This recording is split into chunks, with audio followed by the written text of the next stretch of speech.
चलिए हिंदी जो आपको पढ़ाएंगी वह आ चुकी है, ठीक है। आज थोड़ा सा लेट हो गया है, कल से जो है लेट नहीं होगी। आओ इधर, इंट्रोडक्शन करवा देते हैं आपका।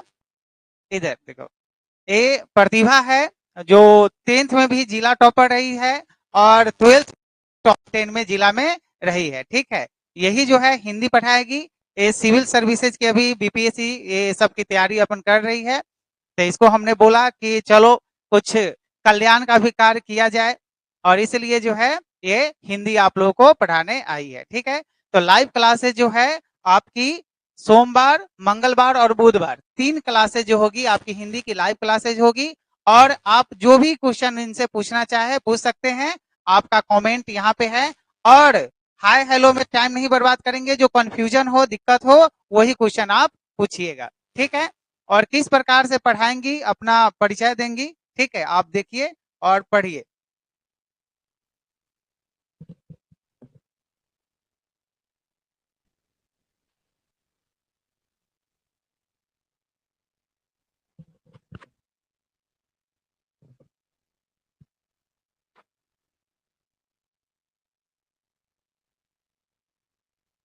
हेलो स्टूडेंट्स, मैं प्रतिभा हूँ और मैं आप लोग को आज से हिंदी पढ़ाऊंगी, ठीक है। तो जो हमारा सिलेबस होगा पहले हम उसका डिस्कस कर लेते हैं कि हम किस प्रकार पढ़ेंगे। 11th का भी पढ़ाना है ना साथ, ठीक है। तो हमारे पाठ्य पुस्तक में दो खंड है, ठीक है। काव्य खंड है और दूसरा जो हमारा है वो क्या है, वो है गद्य खंड, ठीक है। वो है गद्य खंड का। दोनों में 13-13 चैप्टर है आपको पढ़ना। और साथ में हमारा जो व्याकरण पोर्शन है, ठीक है, साथ में जो व्याकरण का पोर्शन है वो भी हम लोग करेंगे। तो आपके एग्जाम का जो भी जितना भी सिलेबस है सभी हम लोग करने वाले हैं, ठीक है, क्लियर। तो आपको कोई भी प्रॉब्लम नहीं आएगी आपके एग्जाम के प्रिपरेशन में, ठीक है। आप इतना आश्वस्त हो ले कि आपको कोई भी प्रॉब्लम नहीं आने वाली है। हम लोग सारे सिलेबस को फुली डिटेल्स के साथ करेंगे, ठीक है। तो एक चैप्टर को जैसा कि हमने बताया था कि एक चैप्टर को हम लोग 3 वीडियो में करेंगे, ठीक है। फर्स्ट में आपका चैप्टर एक्सप्लेनेशन रहेगा, दूसरे में आप लोग ऑब्जेक्टिव क्वेश्चन को देखेंगे और तीसरा जो हमारा वीडियो होगा उसमें आप लोग क्या देखिएगा, सब्जेक्टिव क्वेश्चनों को, ठीक है। सेकेंड जो वीडियो होगा वो क्या होगा, ऑब्जेक्टिव का, और थर्ड जो होगा वो क्या होगा, सब्जेक्टिव का। इस प्रकार हम लोग सभी चैप्टर के 3 वीडियो को देखेंगे जिससे आपका जो चैप्टर है वो बिल्कुल क्लियर हो जाए, ठीक है। आपका जो कंसेप्ट है उस चैप्टर के प्रति आपसे कहीं भी से क्वेश्चन पूछा जाए, सब्जेक्टिव क्वेश्चन में हम लोग अगर बात करें तो हम लोग 2 अंक स्तरीय, 4 अंक स्तरीय और 5 अंक स्तरीय, ठीक है, तीनों प्रकार के क्वेश्चन को देखेंगे, ठीक है। तो ये रहा हमारा सिलेबस।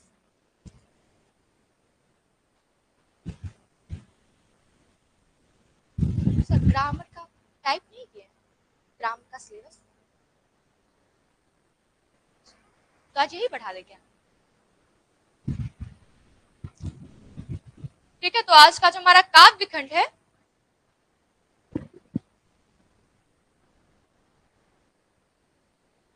हमारा जो काव्य खंड है उसका जो फर्स्ट चैप्टर है वो है कर्वक, ठीक है। तो उसे आज हम लोग देखेंगे, आज के लाइव क्लास में हम लोग उसे डिस्कस करेंगे, ठीक है। तो हमारा जो काव्य खंड है उसका फर्स्ट चैप्टर क्या है,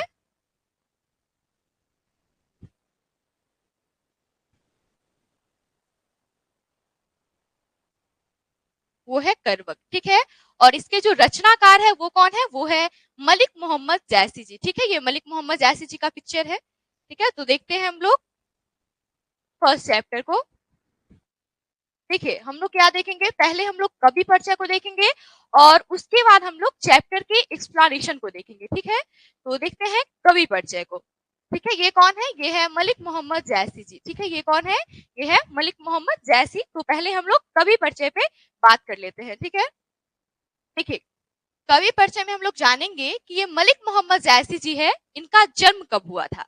तो इनका जन्म हुआ था 15वीं शताब्दी उत्तरार्ध, अनुमानतः 1492 ईस्वी। अब 15वीं सदी उत्तरार्ध क्यों कहा गया है इसे हम लोग देखते हैं, ठीक है। 15वीं सदी किस अवधि को कहते हैं, तो 1400 से लेकर के 1499 तक की जो अवधि होती है उसे क्या कहा जाता है, उसे कहा जाता है 15वीं शताब्दी, ठीक है, उसे क्या कहा जाता है, उसे कहा जाता है 15वीं सदी, ठीक है।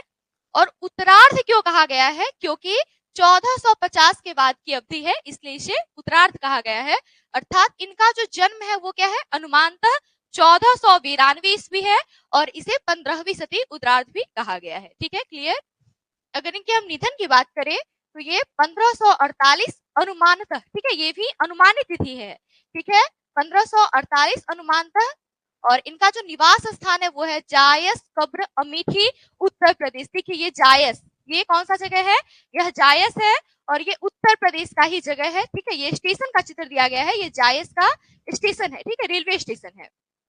देखिए जायस कब्र अमेठी, और ये कहाँ है, यह उत्तर प्रदेश राज्य में है। अगर आपसे पूछता है, अगर आपके ऑप्शन में दे देता है उत्तर प्रदेश, बिहार, उत्तराखंड, हिमाचल प्रदेश, ठीक है, तो आप क्या लगाइएगा, इसका जो सही आंसर हो जाएगा वो क्या होगा, उत्तर प्रदेश, क्योंकि आपसे बस राज्य पूछ रहा है, ठीक है। और जगह पूछता है, साथ में आपको दे देता है ऐसे, जायस कब्र अमेठी उत्तर प्रदेश, ठीक है, तो उसका जो सही आंसर हो जाएगा वो क्या होगा, जायस कब्र अमेठी उत्तर प्रदेश। उत्तर प्रदेश राज्य है, और ये स्थान का नाम है जायस कब्र अमेठी, ठीक है। इनके पिता पे चलते हैं, इनके पिता का नाम है मलिक शेख ममरेज, और उन्हें मलिक राजे अशरफ के नाम से भी जाना जाता था। किन्हें, मलिक मोहम्मद जायसी जी के पिताजी को, ठीक है। उनका मूल नाम क्या है, मलिक शेख ममरेज, और उन्हें मलिक राजे अशरफ के नाम से भी जाना जाता था, ठीक है। अब चलते हैं इनके गुरु पे। देखिए सूफी संत शेख मोहिदी और सैयद अशरफ जहांगीर, इनके दो गुरु का नाम यहाँ पर दिया गया है, ठीक है। इनके दो गुरु का नाम दिया गया है, कौन कौन है, सूफी संत शेख मोहिदी और सैयद अशरफ जहांगीर इनके गुरु है, ठीक है। द्वितीय है इनका, आरंभ में जायस में रहते हुए ये किसानी करते थे। जायस, देखिए इनका जो जन्म स्थान है वो कहाँ है, इनका जो निवास स्थान है वो क्या है, जायस है, ठीक है। तो ये पहले क्या करते थे, किसानी करते थे, ठीक है, पहले क्या करते थे, ये किसानी करते थे, और बाद में शेष जीवन जो इनका बीता वो फकीरी में बीता। अच्छा ठीक ठीक है, ठीक है,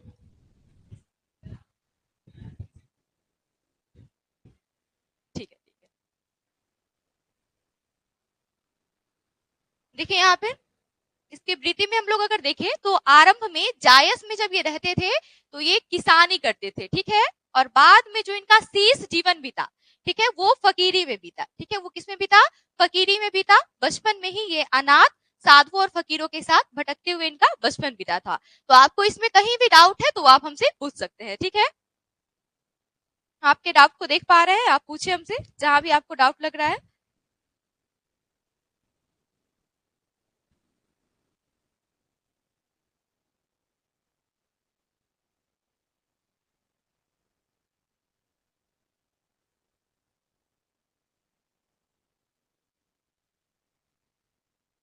जायस, जायस उत्तर प्रदेश में है, ठीक है, जायस उत्तर प्रदेश राज्य का एक स्थान है, जायस, ठीक है।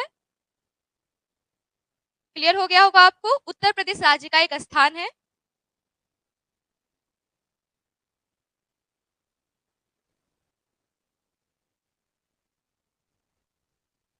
और कहीं कोई प्रॉब्लम है आपको,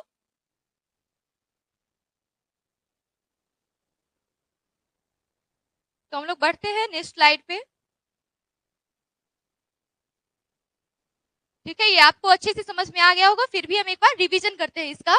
ये है कवि परिचय, ठीक है, कवि परिचय अर्थात इस चैप्टर को जिसने लिखा है, ठीक है, करवक, इसके जो रचयिता है वो कौन है, वो है मलिक मोहम्मद जायसी जी, ठीक है, वो कौन है, वो है मलिक मोहम्मद जायसी, ठीक है। तो इनके अगर जन्म की बात करें तो इनका जन्म 15वीं सदी उत्तरार्ध अनुमानतः 1492 ईस्वी को हुआ था, क्लियर।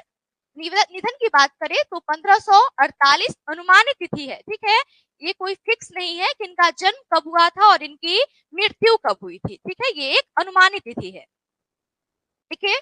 और इनका जो निवास स्थान है वो है जायस कब्र अमेठी, जो कि उत्तर प्रदेश राज्य में पड़ता है, ठीक है, उत्तर प्रदेश राज्य में है जायस। जायस एक जगह है जो कि उत्तर प्रदेश राज्य में है, क्लियर। देखते हैं इनके पिता, इनके पिता का नाम है मलिक शेख ममरेज, ठीक है, इनके पिता का क्या नाम है, मलिक शेख ममरेज। लोग उन्हें मलिक राजे अशरफ के नाम से भी जानते थे, जैसे कि आप लोग का ही नाम होगा, कोई एक निकनेम होता है जो कि घर पे आपको बुलाया जाता है उससे, ठीक है, और एक स्कूल का नाम होता है। तो इनका जो मूल नाम था वो क्या है, मलिक शेख ममरेज। लोग इन्हें मलिक राजे अशरफ के नाम से भी जानते थे। क्लियर। अब देखिए गुरु जो इनके थे वो है सूफी संत शेख मुहिदी और सैयद अशरफ जहांगीर, ये इनके गुरु है। इनके दो गुरु का नाम यहाँ पर दिया गया है। किनके, तो मलिक मोहम्मद जैसी के दो गुरु का नाम यहाँ पे दिया गया है, सूफी संत शेख मुहिदी और सैयद अशरफ जहांगीर। ठीक है। इनके वृत्ति की बात करें तो आरंभ में जब ये जायस में रहते थे, ठीक है, इनका निवास स्थान कहाँ था, तो जायस। जब ये जायस में रहते थे तो आरंभ में ये किसानी करते थे, ठीक है, और बाद में जो इनका शेष जीवन बीता वो फकीरी में बीता। आपको इसे प्रश्न दिया जाता है कि जायस की वृत्ति क्या थी, ठीक है, जायस की वृत्ति क्या थी, तो आपको उसमें ऑप्शन दिया जाता है। फर्स्ट ऑप्शन, ठीक है, देखिए फर्स्ट ऑप्शन आपको दे देगा किसानी, सेकेंड ऑप्शन देगा फकीरी, ऑप्शन ख दे देगा फकीरी, थर्ड ऑप्शन देगा ए और बी दोनों, अर्थात क और ख दोनों, और घ ऑप्शन देगा इनमें से कोई नहीं। तो इसका जो सही ऑप्शन होगा वो क्या हो जाएगा, इन्होंने किसानी भी किया है और साथ में फकीरी भी किया है, ठीक है। तो इसका जो सही ऑप्शन हो जाएगा वो होगा ऑप्शन सी, ठीक है, किसानी और फकीरी। जब ये जायस में रहते थे आरंभ में तो ये किसानी करते थे और बाद में जो इनका शेष जीवन बीता वो फकीरी में बीता। क्लियर। तो आपको ये क्लियर हो गया होगा। पानी पी के आ जाए।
हेलो।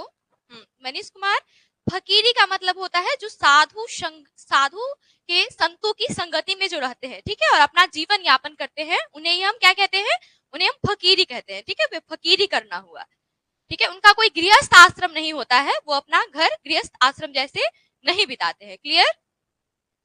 कोई प्रॉब्लम है तो वो भी आप हमसे शेयर करें, और जिससे कि हम नेक्स्ट स्लाइड पे चल सके, ठीक है। आपको इसमें कोई प्रॉब्लम है तो आपको हमसे शेयर कर सकते हैं।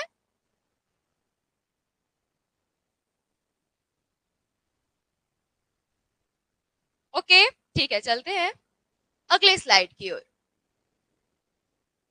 ठीक है, चलते हैं इनके व्यक्तित्व पे। ठीक है, ये सबसे इंपॉर्टेंट क्वेश्चन है कि इनसे पूछा जाता है आपसे कि ये किस रोग से, ठीक है, यह किस रोग से पीड़ित थे। ठीक है, तो चलते हैं। देखिए, चेचक के कारण इनका जो व्यक्तित्व था वो क्या था, चेचक के कारण रूपहीन थे। व्यक्तित्व अर्थात वो दिखने में कैसे लगते थे, ठीक है, तो वो चेचक के कारण क्या थे, रूपहीन थे। ये देखिए चेचक, ये जो बीमारी होती है ये क्या है, चेचक है, ठीक है, चिकन पॉक्स इसे हम लोग इंग्लिश में बोलते हैं। चिकन पॉक्स और एक स्मॉल पॉक्स, ठीक है, दो प्रकार के होते हैं, तथा बाई आंख और कान से ये वंचित है। ठीक है, बाई आंख याद रखिएगा, यहाँ पे बाई आंख दिया गया है और ये कान से वंचित थे। ठीक है, मृदुभाषी, मनस्वी और स्वभावतः यह संत थे, क्योंकि ये फकीरी में अपना जीवन यापन करते थे। ठीक है, तो यह किस रोग से पीड़ित थे, तो यह चेचक, किससे पीड़ित थे, चेचक के कारण इनका जो चेहरा था वो रूपहीन हो गया था। ठीक है, चेहरा देखिए, आप लोग देख सकते हैं कि जब चेचक से पीड़ित होते हैं लोग तो उनका जो चेहरा है वो रूपहीन हो जाता है। ठीक है, तो आपको इसमें कोई प्रॉब्लम नहीं होगा। इनकी कृतियां की बात करें तो इनकी जो मुख्य कृतियां है वो है पद्मावत।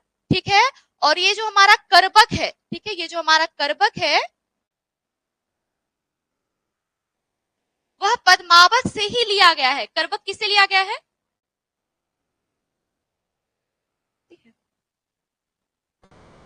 पद्मावत किससे लिया गया है? करबक से ही।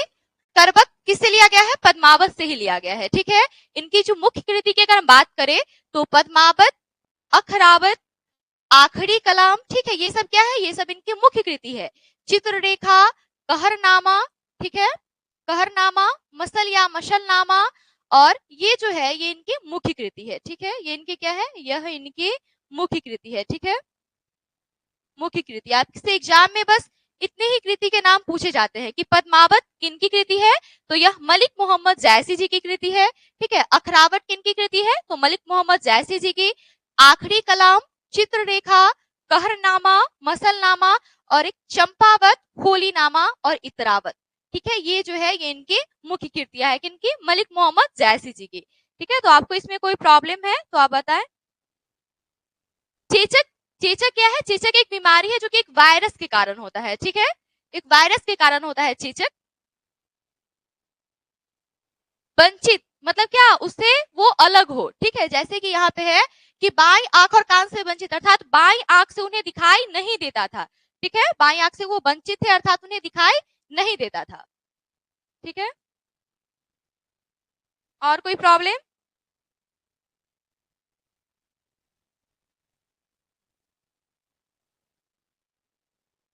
और कोई प्रॉब्लम हो तो आप शेयर कर सकते हैं हमसे। हाँ हाँ, माता, बड़ी माता और छोटी माता जो होती है, ठीक है, चिकन पॉक्स को बड़ी माता कहते हैं और एक स्मॉल पॉक्स को छोटी माता, ठीक है, स्मॉल पॉक्स को छोटी माता कहते हैं। क्लियर?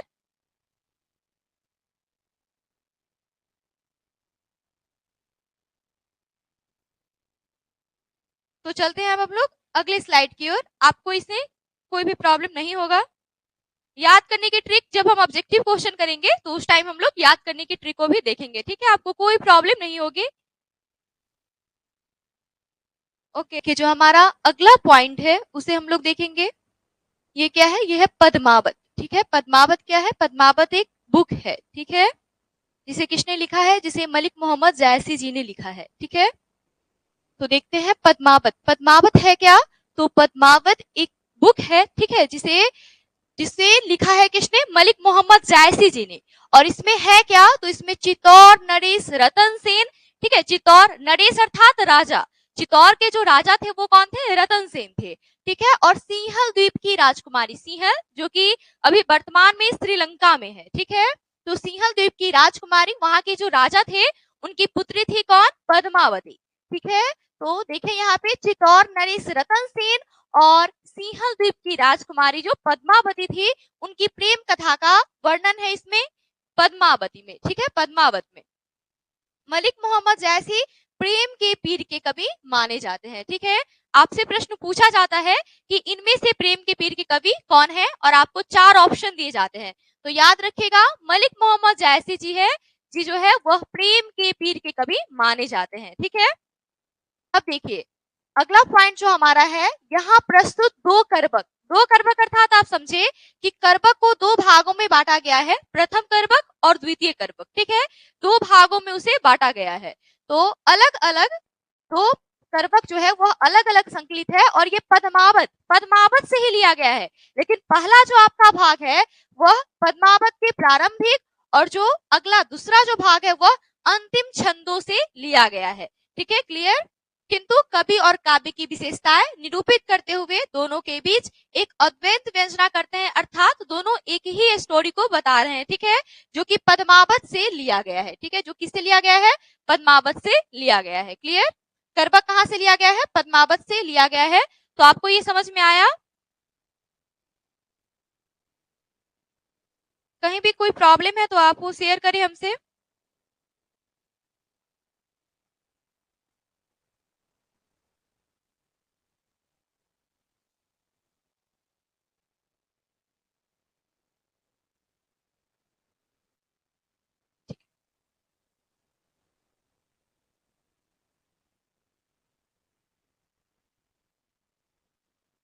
ओके, बढ़ते हैं आगे हम लोग।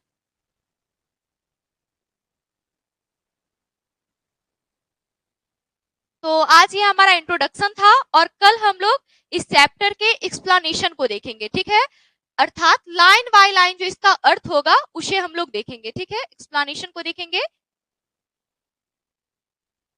चैप्टर में जो भी पंक्तियां दी गई है उसके लाइन बाय लाइन उसके अर्थ को देखेंगे। ठीक है, तो आपको ये सेशन कैसा लगा? आपको जो भी प्रॉब्लम है वो भी आप हमें भी बता सकते हैं। इस स्लाइड में आपको कोई प्रॉब्लम हो तो मिलते हैं हम लोग कल की वीडियो में, उसमें हम लोग चैप्टर के एक्सप्लेनेशन को देखेंगे। ठीक है, 9 बजे से आप लोग लाइव में जुड़िएगा, उसमें हम लोग इसका जो चैप्टर में जो लिखा गया है पंक्ति उसके अर्थ को देखेंगे। ठीक है,